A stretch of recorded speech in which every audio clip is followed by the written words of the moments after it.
talafatu lau whaafunga angale ni tu lau le aso, alo mayo ni sineo tātou talafou mwhaino tu whaata CLO Radio Samoa.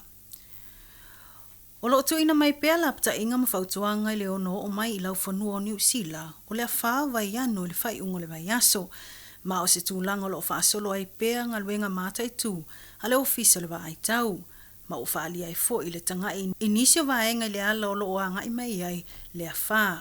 I ripoti mai le RNZ o lo whamawina ai a whai ai o mai le a whao vai anu i New Zealand. O le awa ai ai lava le malolosi o matangi me tūlanga o le sou o le sami, ma leo o mai i uta o le swa sami, o na o le malolosi tele o timunga, ma matangi.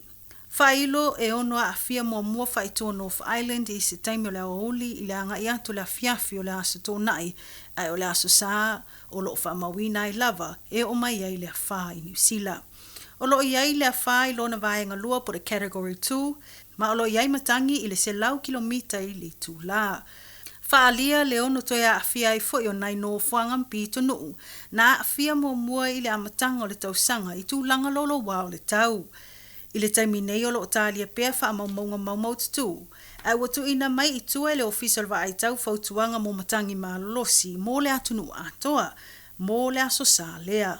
Whaalia le sui o le wa ai tau, o le tu ina mai ai i tua o fautuanga, e mo le sila fia lau telo tangata, ina i o la antou nofo sao ni matapina pena i ai. Ta ua fo i reporti, o le maua ai o ni whaamtalanga mau tutu i le nei taimi, e le o mai loa fo i la matulanga o fautuanga la ma whaapea lapta inga, e tu mai le lau tele. Ma o le fautuanga e te tau pēr i tangata o na tāpena pena, mo ni a fianga e ono tūlai mai, e ia mauti noa lava, o lo saunga le mua la tau no fuanga.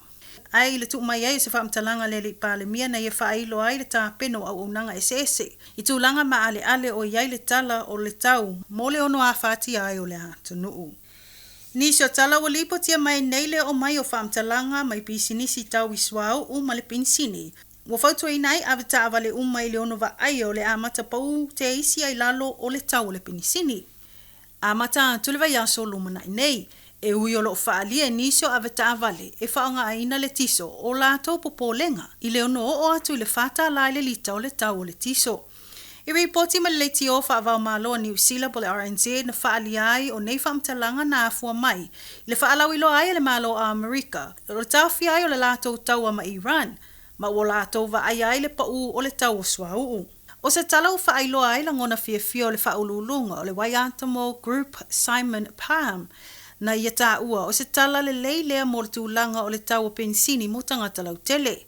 Whaopopo Simon, ono o ia fuafuanga o le awa ai ai se tūlanga o le whaamama avenga i tangata lau tele, i langa i atu i pamu pensini. Whaamanino fo ia Simon, e pau le tūlanga o whaafainga tae le teimine o le tau o le tiso. O le a whaumi lava se taimi whaato awa ai le ono pa uai o lona tau. Ai malosi lava lona taofi, e leo o atu i lunga i le whata la le lita, e peo na iai popolenga o le to tele. Ino ofisili ngele le te o whawa malo ni usila avita awa leile mata upu, na whaali ai manato le to tele, e sili ale sui o ta awa le alu i tiso, anga i atu i ta awa le alu i penisini.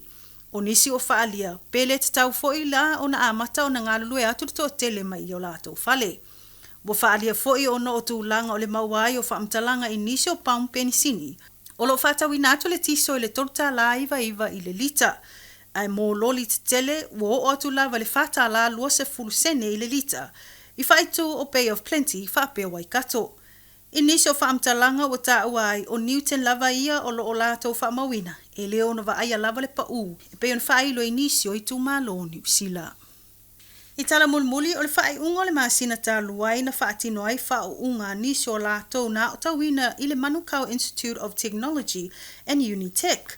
Ma o se whao unga na ai filo ai se tamai swafa ia sua muli anga tele talia oa whalaniko le ia taua. O se ua tele tau sanga unga lue o se ofisa sinia i le ofisa o whamalanga inga i totono Samoa. Mana whao umai i se tikeri i mata upu tau whapi sinisi.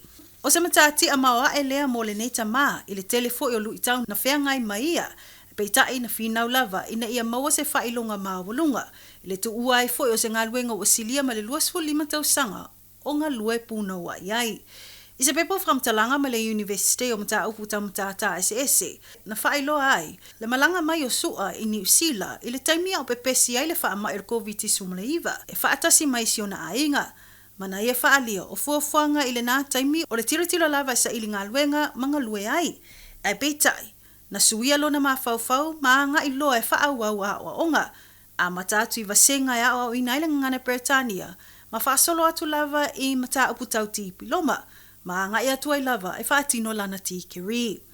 Whailo lewa ngai le tamai whaatino sa ili linga ma onga maululunga le mta upo mtua whaiva po le Masters of Applied Business and Human Resources. Mana ia whaalia le tele o lu I taunu whitai ia maia au iai ia onga peitai o lona naunau ta inga ia whaalawa I tele ina pea lona tomai e ala I le whaawau o ana o onga.